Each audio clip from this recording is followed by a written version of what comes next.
ربي الله لا إله غيره ربي الله لا إله غيره ونبيه محمدا مصطفاه ديني الإسلام دينا موقه عرض كفرانا عفوا عنده مقتدى يا نبي وصحبه هجوم للهدايا في زماه لا إله إلا الله لا إله إلا الله لا إله إلا الله لا إله إلا الله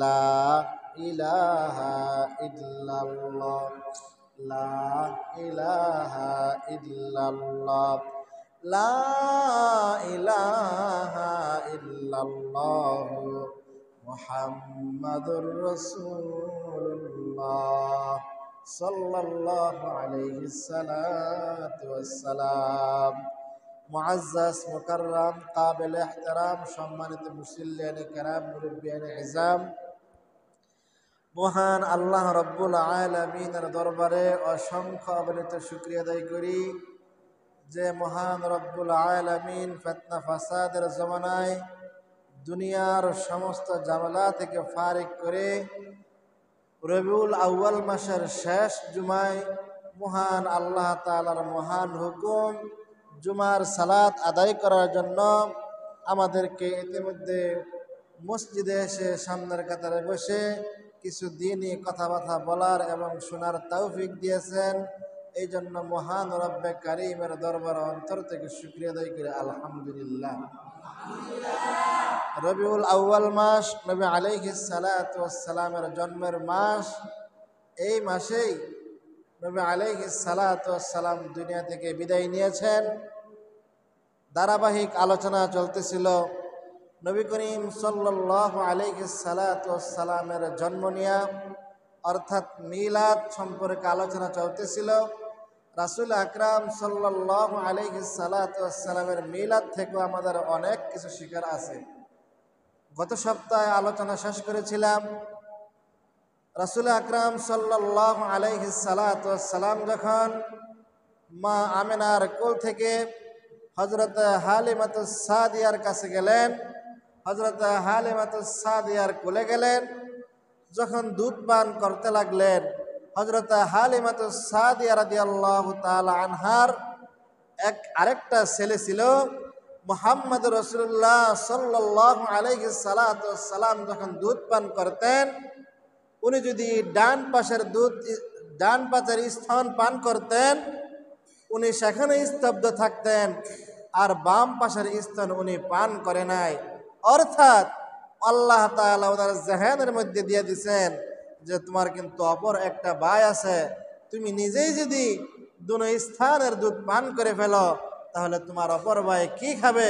সেই জন্য রাসূল আকরাম সাল্লাল্লাহু আলাইহি সাল্লাতু ওয়াস সালামের দুধমা হালিমাতুস সাদিয়া বলে যে আমি বারবার আমার শিশু মুহাম্মদকে চেয়েছিলাম যে তুমি একটু তৃপ্তি সহকারে অপর স্তন তুমি পান করো, কিন্তু মুহাম্মদুর রাসূলুল্লাহ সাল্লাল্লাহু আলাইহি সাল্লাতু ওয়াস সালাম যে রাহমাতাল লিল আলামিন, সারা দুনিয়ার মধ্যে ইনসাফ প্রতিষ্ঠাকারী, সেই জন্য নবী আলাইহিস সালাতু ওয়াস সালাম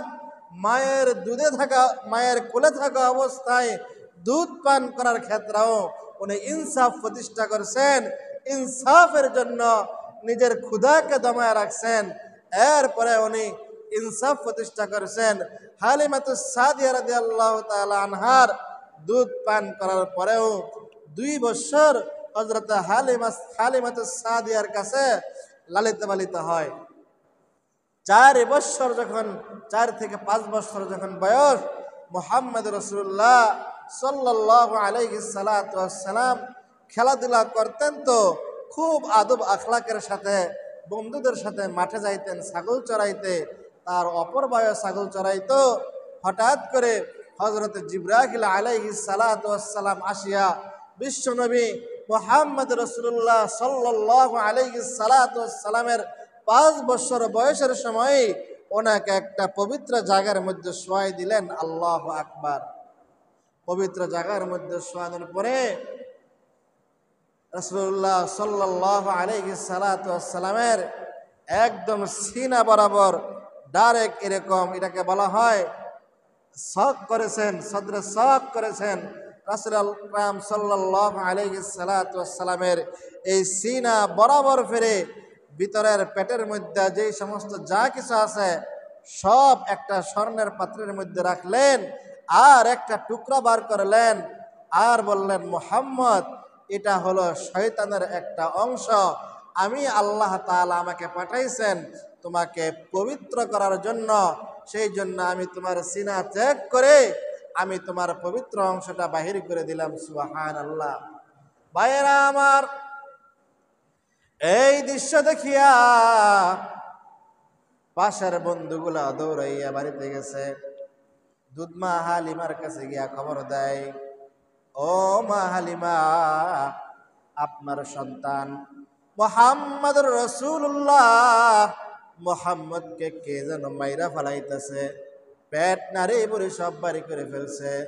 হালিমাতুস সাদিয়া ভয় পেয়ে গেলেন, দৌড়াইয়া মাঠের মধ্যে গিয়া দেখে মুহাম্মদ তো কিছুই হয় নাই, মুহাম্মদ জায়গায় মতো ঠিকঠাক মতো বসে রয়েছে। জোরে বলেন সুবহানাল্লাহ। হযরত হালিমাতুস সাদিয়া এবার মনে মনে ভাবতে লাগলেন, আরে না জানি কোন সময় কোনো বিপদ হয়ে যায়, এই সন্তানটা আমার কাছে আর রাখা যাবে না। যেই সময় হযরত হালিমাতুস সাদিয়া শিশু নবী মুহাম্মদকে ঘরের মধ্যে তুলে নিলেন, চতুর্দিক থেকে শুধু মুহাম্মদ নবীর কারণে বরকতের আগমন, বরকতের আগমন। ওই বাড়ির মধ্যে রহমত নাজিল হয়েছে, ওই পাড়ার মহল্লার মধ্যে রহমত নাজিল হয়েছে, ওই এলাকার মধ্যে রহমত নাজিল হয়েছে। কিন্তু হযরত হালিমাতুস সাদিয়া আজকে বাধ্য হইয়া মুহাম্মদকে 5 বছর বয়সে, মুহাম্মদকে 5 বছর বয়সে তার মায়ের কাছে দিছে ফেরত দেবার জন্য। আম্মাজান আমেনা মুহাম্মদকে গ্রহণ করলেন 5 বছর বয়সে। গ্রহণ করার পরে ঘরের মধ্যে লালিত পালিত হইতে লাগলেন, কারণ যার বাবা নাই সে বুঝে বাবার মর্যাদা। মুহাম্মদ দুনিয়াতে আসার আগেই ওনার বাবা দুনিয়া থেকে বিদায় নিয়ে গেছেন। দুনিয়ার জমিনে আইসা বাবার চেহারা দেখে নাই। মুহাম্মদ ঘরের মধ্যেই থাকেন, মায়ের আশেপাশেই থাকেন। বিকাল বেলা মুহাম্মদ বন্ধু বান্ধবের সাথে একটু খেলার মাঠে খেলা করতে যায়।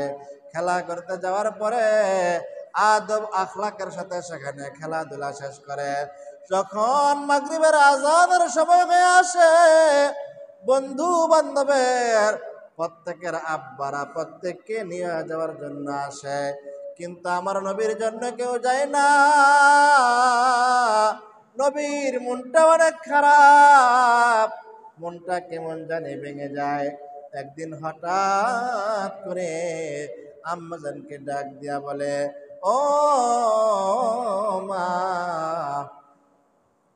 আমি যখন বিকাল বেলা খেলার মাঠে যাই, খেলার মাঠে যাওয়ার পরে সবার আব্বারা প্রত্যেকের সন্তানদেরকে নিয়ে আসে, ও মা, আমার আব্বা কই? আমার আব্বাকে তো আমি দেখি না। আমেনা চোখের পানি ফেলায়। আমেনা কি বলবে? 5 বছরের মুহাম্মদ এই সময় বারবার নবীজি আব্বাজানকে খুঁজতেছেন। আমেনা চোখের পানি ফেলায়, সন্তানকে এদিক সেদিক বইলা বলবে বোঝায়, কিন্তু পরের দিন আবার ডাক দিয়া বলে, ও মা, আমি দীর্ঘ 1 সপ্তাহ ধরে আমার আব্বাজানের কথা আমি বলতেছি, আপনি তো বলেন না আমার আব্বাজান কোথায় থাকে, আমার আব্বা কোথায় গেছে, আমার আব্বাজানের কি হয়েছে, উনি কি ব্যবসায়িক কাজে কোন দেশে গেছে? বলে না না, ও মা, মেহরবানি করে একটু বলেন না আমার আব্বা কোথায়? আম্মা জান ডাক দিয়া বলে, সন্তান তুমি দুনিয়াতে আসার আগে তোমার আব্বাকে আল্লাহ রাব্বুল আলামিন নিয়ে গেছেন, দুনিয়া থেকে বিদায় নিয়ে গেছেন। মহাত্নবী কাঁদতে থাকে আর ডাক দিয়া বলে, ও মা, আমার আব্বা যেহেতু দুনিয়ার মধ্যে নাই, আমার আব্বা কোথায় আছে? বলে, ব্যবসার সফরে গিয়া তোমার আব্বা ইন্তেকাল করেছেন। সিরাতের কিতাবের মধ্যে পাওয়া যায়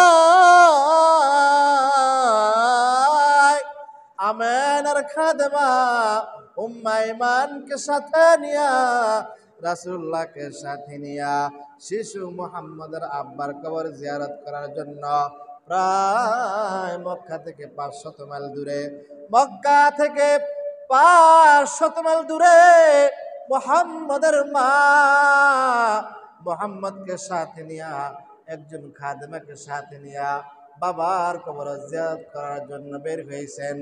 মুহাম্মদের কবরের সামনে, মুহাম্মদের আব্বার কবরের সামনে গেছেন। আম্মা জান আমেনা ডাক দিয়া বলে, কলেজার টুকরা সন্তান আমার, এই যে দেখো তোমার বাবাকে এখানে দাফনের ব্যবস্থা করা হয়েছে, তোমার বাবাকে এখানে দাফন করা হয়েছে। রাসূলুল্লাহ সাল্লাল্লাহু আলাইহি সাল্লাম আব্বার কবরের সামনে পয়রা কান্নাকাটি করতেছেন। আব্বা জান, আমি এমন এক সন্তান, আমি দুনিয়াতে আসার আগে আপনি দুনিয়া থেকে বিদায় নিয়ে গেছেন, আল্লাহ রাব্বুল আলামিন আপনাকে নিয়ে গেছেন। ও আব্বা জান, আমি এমন কপালওয়ালা সন্তান, যে সন্তান দুনিয়ার জমিনে এসে আব্বার চেহারা দেখার সৌভাগ্য হয় নাই। সেখান দীর্ঘ 1 মাস অবস্থান করেন, সেখান থেকে ফেরার পথে আবওয়া নামক স্থানে পৌঁছে আম্মাজান আমেনা অসুস্থ হয়ে যায়। আম্মাজান আমেনা অসুস্থ হওয়ার পরে ওই আবওয়া নামক স্থানে রাসূলুল্লাহর বয়স যখন 6 বছর 2 মাস 10 দিন পরিপূর্ণ হয়, আমেনা দুনিয়া থেকে বিদায় নেয়। আমেনা বিদায়ের সংবাদ রাসূলুল্লাহ দেখে, সামনাসামনি মাকে দেখে, মায়ের কোলের মধ্যে বিশ্ব নবী, শিশু নবী মাতা রাইখা বলে, ও মা, দুনিয়ার জমিনে আইসা বাবার চেহারা দেখি নাই। ও মা, দীর্ঘ 4 বছর আমি হালিমাতুস সাদিয়ার কাছে ছিলাম, দুধ মায়ের কাছে ছিলাম। 1 বছর পার হইতে না হইতে মা, বাবার কবর জিয়ারত করার জন্য আসলাম। বাবা বাবা করতে গিয়া তুমি আমাকে বাবার কবরে নিয়ে আসলা। বাবার কবর জিয়ারত কইরা বাড়িতে পৌঁছার আগে মা তুমি বিদায় নিলা। ও মা, তুমি একটু বলো না গো মা, আমি মুহাম্মদকে কে গোসল করাইবে? আমি মুহাম্মদকে কে নতুন কাপড় পরিধান করাইবে? আমি মুহাম্মদকে কে বাবা বলে ডাক দিবে? ও মা, তুমি একটু বলো না, আমি মুহাম্মদকে কে গ্রহণ করবে? ও মা, আমি মুহাম্মদের জন্য কি তোমার একটু মায়া হইল না? ও মা, আমার কোনো ভাই নাই, আমার কোনো বোন নাই। ও মা, বাবা দুনিয়া থেকে চইলা গেল, তুমি ও মা, আমি 6 বছর বয়সে সন্তানকে রেখে চইলা গেলা। বারবার নবীজি মায়ের গালের সাথে চুমু খায়, বারবার কানের কাছে গিয়া বলে, ও মা, একটু বলো না, কে আমাকে চুমু দিবে গো মা? কে আমাকে আদর করবে? আমি কার কোলে শুয়ে ঘুমাবো? আমি আমার নিজের আবদার গুলা কার কাছে বলবো? মা তো আর কথা বলার সুযোগ নাই। দাসী উম্মে আইমান মুহাম্মদকে কোলে নিয়ে ডাক দিয়া বলেন, মুহাম্মদ, সব কিছু একজনের ফায়সালা, একজনের ফায়সালা। আল্লাহ তাআলা যা মনে করেন তাই করেছেন। মাকে দাফন করার পরে মোহাম্মদ নবী দাদা আব্দুল মুত্তালিবের কাছে গেলেন।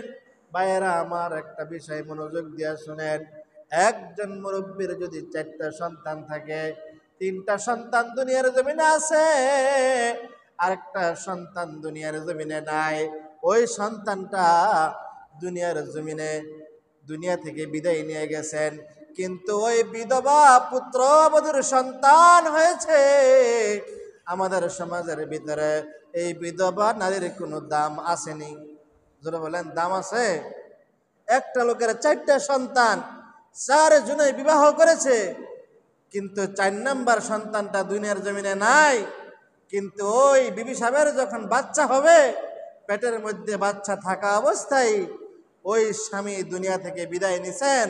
বলেন তো, এই বৌমাকে শ্বশুর বাড়ির লোকজন গ্রহণ করতে চায়? জোরে বলেন, আমার কথা বুঝেন নাই? শ্বশুর বাড়ির লোকজনকে গ্রহণ করতে চায়? তার বাপের বাড়ির লোকজনকে তাকে গ্রহণ করতে চায়? বাপের বাড়ির লোক গ্রহণ করতে চায় না, শ্বশুর বাড়ির লোক গ্রহণ করতে চায় না। কিন্তু মুহাম্মদ নবী পেটের দুনিয়াতে আসার আগেই ওনার বাবা চলে গেছেন, তার চাচারা ছিল, কিন্তু এই সময়ে মুহাম্মদ নবীর 6 বছরের বাচ্চা, তার বাবাও তো দুনিয়াতে নাই, তার মাও নাই, সে দাদার কাছে থাকে যেমন তেমন। তার চাচাদের কাছে কোনো মূল্য আছে? তার মূল্য আছে? আমাদের সমাজের হালত হলো এমন, চাচারা চায় যে তাকে যত দ্রুত বিপদের মধ্যে ফেলানো যায়, তাকে যত দ্রুত এখান থেকে বিদায় করা যায়, তার বাগের সম্পত্তিটা আমরা কিভাবে ভাগ করে নিতে পারি, সেই চিন্তা ফিকির ধ্যান ধারণা প্রত্যেক চাচার মধ্যে থাকে। কিন্তু আব্দুল মুত্তালিব দাদা হওয়া সত্ত্বেও নাতিকে আগলাইয়া রাখে। চাচারাও আবার আপন চাচা না। আব্দুল মুত্তালিব বিয়ে করেছিলেন 2 থেকে 3টা, সেইটা অন্য আলোচনা। মোহতারাম হাজিরিন, রাসূল আকরাম সাল্লাল্লাহু আলাইহি সাল্লাতু ওয়াসসালামের আপন চাচা হলো আবু তালেব। আবু তালেব মাঝে মাঝে মুহাম্মদকে একটু ডাক দেয়, কাবার সামনে গিয়া সবাই বসে। মুহাম্মদের তো মাও নাই, মুহাম্মদের তো বাবাও নাই, চাচারা তো চাচাদের সন্তান নিয়ে ব্যস্ত, মুহাম্মদকে ছাড়ে ফালাই রাখে। দাদা আব্দুল মুত্তালিব মাঝে মাঝে বলে, আমার মুহাম্মদকে আমার সামনে বসাও। মোটামুটি সবাই একটু মুহাম্মদকে সম্মানের চোখেই দেখে, একটু আদরের চোখেই দেখে। কিন্তু মুহাম্মদ নবীর যখন দাদার সাথে ঘুমাইতে যায়, তখন রব্বে কাবার মালিককে ডাক দিয়া বলে, আয় আল্লাহ, আমি এমন এক সন্তান, যে সন্তান আমি বাবার চেহারা দেখি নাই। জয় হোক, মায়ের সাথে কিছুদিন ছিলাম, তুমি আমার কাছ থেকে আমার মাকে তুমি বিদায় করে নিলা। মোহতারাম হাজিরিন, রাসূল আকরাম সাল্লাল্লাহু আলাইহি সাল্লাতু ওয়াসসালাম চাচার সাথে দাদার সাথে থাকতে শুরু করলেন। রাসূলুল্লাহর বয়স যখন 8 বছর 2 মাস 10 দিন হয়, রাসূলুল্লাহর দাদা আব্দুল মুত্তালিব দুনিয়া থেকে বিদায় নিলেন। আব্দুল মুত্তালিব বিদায় নেওয়ার পরে রাসূলুল্লাহ সাল্লাল্লাহু আলাইহি সাল্লাতু ওয়াসসালাম এর বয়স এরকম ভাবে 8 বছর 2 মাস 10 দিন বয়সে রাসূলুল্লাহ আরো পেরেশান হয়ে গেলেন। আমার বাবা নাই, আমার মাও নাই, আমার দাদা ছিল, আমার দাদাটা দুনিয়া থেকে বিদায় নিয়ে গেছেন। রাসূলুল্লাহ সাল্লাল্লাহু আলাইহি সাল্লাতু ওয়াসসালামের চাচা হযরতে আবু তালেবের কাছে রাসূলুল্লাহ সাল্লাল্লাহু আলাইহি সাল্লাতু ওয়াসসালাম হস্তান্তর হয়। মুহতারাম হাজিরিন, একটা সন্তান বাবার কাছে যে জিনিসটা চাওয়া যায়, চাচার কাছে কি সেই জিনিসটা চাওয়া যায়? জোরে বলেন না কেন, চাওয়া যায়? চাচার সাথে যে জিনিসটা চাওয়া যায় না, আপন মায়ের কাছে যেই জিনিসটা চাওয়া যায়, চাচির কাছে ওই জিনিসটা চাওয়া যায় না। ভাইয়েরা আমার, মুহাম্মদ রাসূলুল্লাহ সাল্লাল্লাহু আলাইহি সাল্লাতু ওয়াসসালামকে আবু তালেব লালন পালন করতে লাগলেন, চাচার সাথেই থাকেন। কিছুদিন পরে রাসূল আকরাম সাল্লাল্লাহু আলাইহি সাল্লাতু ওয়াসসালামের চাচাও সিরিয়ায় যাবেন ব্যবসার উদ্দেশ্যে। এরকম ভাতিজাকে বুঝাইতেছেন, ভাতিজা, আমি ব্যবসার উদ্দেশ্যে আমি বের হব, অনেক সময় লাগবে আমি আসতে, তুমি কিন্তু এরকম খাওয়া দাওয়া করবা, এরকম এরকম চলাফেরা করবা। এবার ভাতিজা ডাক দিয়া বলে, চাচা দুনিয়াতে আমার মা নাই, দুনিয়াতে আমার বাবাও নাই, আমি দাদার কাছে কিছুদিন ছিলাম, দাদাও দুনিয়া থেকে বিদায় নিয়ে গেছেন চাচা। ও চাচা, আমি এই কয়েক বছর দেখলাম আপনি আমাকে মায়া মোহাব্বত করেন, আমার খোঁজ খবর নেন।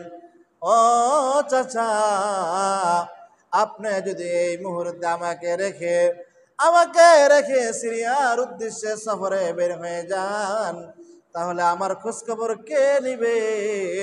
আমি তো মুহাম্মদ এমন একজন মানুষ, আমার শরম বেশি, আমার লাজুকতা বেশি। আমি তো ক্ষুধা লাগলে আমি কারো কাছে বলতে পারবো না, আমি চাষির কাছে বলতে পারবো না, চাচাতো ভাই বোনদের কাছে বলতে পারবো না। ও চাচা, যদি আপনার দয়া হয়, আপনার মায়া হয়, আমাকে আপনার সফর সঙ্গী করেন। চাচা ডাক দিয়া বলে, ভাতিজা মুহাম্মদ সেখান থেকে সিরিয়া বহু পথ, ভালো মানের কোনো রাস্তাও নাই, পাথরের রাস্তা, তুমি সেখানে যাইতে পারবা না। ও মুহাম্মদ, তোমার কষ্ট হবে। রাসূল আকরাম সাল্লাল্লাহু আলাইহি সাল্লাতু ওয়াসসালাম ডাক দেয়া বলেন, চাচা আমার যা কষ্ট হবার হবে, কিন্তু আমি এখানে থাকবো না, আমি আপনার সাথেই থাকতে চাই। এবার আব্দুল মুত্তালিব পেরেশানির মধ্যে পড়ে গেলেন, এই ছোট্ট মুহাম্মদ কিভাবে নিয়ে এত লম্বা সফর করি। তাই হোক, মোহাম্মদকে সাথে নিয়ে গুছগাছ করে রওনা হইলেন। প্রতিমধ্যে সিরিয়া যাওয়ার পথে প্রতিমধ্যে গিয়ে মোহাম্মদ নবী নিজেই অসুস্থ হয়ে পড়েন। অসুস্থ হওয়ার পরে চাচাকে ডাক দেয়া বলে, চাচা আমার একটু বিশ্রামের দরকার। চাচার ডাক দেয়া বলে, মরুভূমি এলাকা, বিশাল বড় বড় পাথরের পাহাড়, এখানে তুমি বিশ্রাম নিবা কোথায়? এখানে হিংসের ভয় আছে, পশু পাখির ভয় আছে, এখানে বিশ্রাম নেওয়া সম্ভব হবে না। কিছুক্ষণের মধ্যে ভাতিজা মুহাম্মদ ক্লান্ত হয়ে পড়তেছেন। ওদূর মরুভূমির এক পাশে একটা মরা গাছ দেখা যায়। মুহাম্মদ ডাক দেয়া বলে, চাচা ওই যে অনেক দূরে একটা মরা গাছ দেখা যায়, আমাকে ওই গাছের মধ্যে নিয়ে একটু আমাকে আশ্রয় দেন, আমি ওই গাছের মধ্যে গিয়ে একটু একটু রিস্ক নেই, আমি ওই গাছের মধ্যে গিয়ে একটু জিরাই, আমি একটু গাছের নিচে গিয়ে একটু বিশ্রাম নেই। এরকম ভাবে আর রাহিকুল মাখতুম কিতাবের মধ্যে এসেছে, সিরাতের কিতাবের মধ্যে এসেছে, মরা একটা গাছের নিচে মুহাম্মদ নবী বসতে দেরি, ওই মরা গাছটা জিন্দা হইতে দেরি না। জোরে বলেন সুবহানাল্লাহ। শুধু তাই নয়, ওই গাছের মধ্যে তৎনগত সাথে সাথে ডালপালা হওয়া শুরু করেছে। এখনো পর্যন্ত প্রায় 1450 বছর হয়ে গেছে, এখনো পর্যন্ত ওই গাছটা জীবিত আছে। সিরাতের কিতাবের মধ্যে পাওয়া যায়, মুহাম্মদ নবী যখন ওই গাছের নিচে বসছে, সাথে কাফেলার সব কিছু এখানে বসছে, সমস্ত সাথীরা বসছে। যেই পরিমাণ সাথীরা, যেই পরিমাণ জায়গাটা এরকম ভাবে ভরপুর করিয়া বসছে, ওই পরিমাণ গাছের ডালগুলা সইরা সইরা বড় বড় পাতায় রূপান্তরিত হয়ে গেছে। জোরে বলেন না সুবহানাল্লাহ। বাইরা আমার, সিরাতের কিতাবের মধ্যে পাওয়া যায় এই গাছটার নাম হলো সাহাবী গাছ। এই গাছটা এখনো পর্যন্ত জিন্দা আছে। নেটের মধ্যে চার্জ দিলে পাওয়া যাবে। যদি বলেন সাহাবী গাছ কোথায়, সাহাবী গাছের অবস্থান কোথায়, কোন রাষ্ট্রে, এটা বলে দিবে সিরিয়ার এক প্রান্তে। এই গাছটার পাতা নিয়া মানুষ যে নিয়ত করে খাইতো, ওই তার রোগ ভালো হয়ে যাইত। জ্বর, পাতলা পায়খানা, পেলেগ রোগ, আনুষাঙ্গিক যেই সমস্ত রোগ মানুষের দেহের মধ্যে আক্রমণ করে, ওই গাছের পাতা মুখে দিবে তো সাথে সাথে আল্লাহ রব্বুল আলামিন মোহাম্মদ নবীর উসিলায় যেই গাছ সৃষ্টি করলেন, এই গাছের উসিলায় আল্লাহ তাআলা ওই বান্দার রোগ বালা কইরা দেয়। ইতিহাস প্রমাণ করে যেইভাবে এই গাছের পাতা নেওয়া শুরু করেছে, এই গাছ তো একদিন নিঃশেষ হয়ে যাবে। বিশাল বড় বাউন্ডারি দিয়া এই গাছকে হেফাজত করা হয়েছে। বলে গাছের গোড়ার মধ্যে 100 বছর পর্যন্ত কোনো পানি নাই, মরুভূমি এলাকা অঞ্চলের মধ্যে, কিন্তু আশেপাশে কোনো গাছ গাছালি নাই, গাছ লাগাইলে হয় না। কিন্তু মুহাম্মদ নবীর বরকতে আল্লাহ রাব্বুল আলামিন এই সময় পর্যন্ত এই গাছটাকে জিন্দা রাখছেন। জোরে বলেন সুবহানাল্লাহ। ভাইয়েরা আমার, এই দৃশ্য দেখিয়া বুহাইরা নামক একজন পাদ্রী ছিল, সে পাদ্রী ছিল খ্রিস্টান। সে তৎকালীন সময়ে তাওরাত ইনজিল কিতাবগুলা মোতালা করতেন। মোতালার মধ্যে পাইছে কোনো এক সময়ে এই রাস্তা দিয়া মুহাম্মদ নবী আসবে আর এই মরা গাছের নিচে বসবে। জোরে বলেন সুবহানাল্লাহ। এই দৃশ্য দেখিয়া 100 বছর যাবত মক্কার ব্যবসায়ীরা এই পথ দিয়া যাতায়াত করে, কোনোদিন পাদ্রী তাদের সাথে ভালো ব্যবহার করে নাই, সব সময় খারাপ ব্যবহারই কইরা গেছে। কিন্তু আজকে এই দৃশ্য দেখিয়া বলে এখানে তো একজন আল্লাহ তাআলার প্রিয় ব্যক্তি আছে, সুতরাং এই কাফেলার সমস্ত সদস্যদেরকে আমি মেহমানদারি করাইব। ওই বুহাইরার ইচ্ছা হলো এই ব্যক্তিটাকে আমি একটু চিনতে চাই। দুপুরবেলা সবার খাবারের ইন্তজাম করলো, বিশেষভাবে খাবারের ইন্তজাম করলো। এবার ওই ব্যবসার লোকেরা মনে মনে ভাবতে থাকে, খাবার খায় আর বলে এখান দিয়া 100 বৎসর পর্যন্ত, 100 বৎসর যাবত আমাদের মক্কার মানুষগুলা ব্যবসা করে, কিন্তু কোনোদিন পর্যন্ত এই বুহাইরা নামক পাদ্রী তাদের গির্জার কাছে আমাদেরকে জায়গা দেয় নাই। আজকে গির্জার ভিতরে আইনা মেহমানদারি করাইতেছে। কি ব্যাপার? বুহাইরা খ্রিস্টান পাদ্রী এবার লক্ষ্য করে দেখে, যার উসিলায় আমি তাদেরকে মেহমানদারি করাইলাম সেই ব্যক্তিটাই নাই। এবার বলে এই জামাতের আমিরকে আবু তালেব ডাক দিয়া বলে, আমি হলাম এই জামাতের আমির। আপনাদের সাথে একটা সন্তান আসছে, সেই সন্তানটা কোথায়? বলে সে তো গাছের নিচে বসে রয়েছে। বলে তাকে একটু স্বাগতম জানাইয়া এখানে আনান। তাকে স্বাগতম দিয়া পাদ্রী এরকম ভাবে খ্রিস্টানদের গির্জার ভিতরে প্রবেশ করাইলেন। মুহাম্মদ নবী খানা খাইতে বসছেন। খানা খাবার দৃশ্য দেখা ওই পাদ্রী বলে, এটাই তো মুহাম্মদ, যার কথা তাওরাত ইনজিলের মধ্যে আল্লাহ রাব্বুল আলামিন বইলা দিয়েছেন। জোরে বলেন না সুবহানাল্লাহ।